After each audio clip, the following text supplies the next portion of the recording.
ANP ने तहरीक-ए-इंसाफ को बाकायदा APC में शिरकत की दावत दे दी। अवामी नेशनल पार्टी के वफ्द की सेक्रेटरी जनरल मियां इफ्तिखार की सरबराही में साबिक स्पीकर असद कैसर से मुलाकात, APC में शिरकत का दावतनामा दिया। ANP 3 मई को मौजूदा बहरान और इसका हल के उन्वान से इस्लामाबाद में ऑल पार्टीज कॉन्फ्रेंस मुनक्किद करेगी।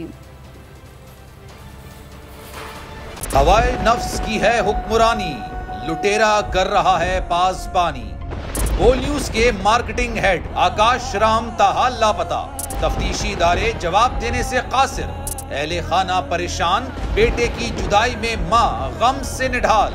जो बच्चो हिंदू हुआ पर आए थे जो को पाकिस्तानी, मुझे मेहरबानी करे पंहिंजो आकाश वापस कयो।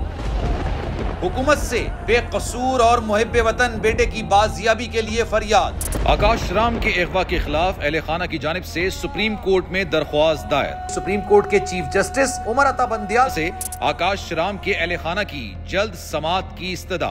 मुश्किल की इस घड़ी में आलमी मीडिया ने भी उठाई आवाज। CNN, आज तक, इंडिया टुडे, टाइम्स नाउ समेत आलमी मीडिया ने आकाश राम के अगवा के खिलाफ दिया बोल का साथ। उफ क्या जुल्म है, बोल इंसाफ का मुंतजिर।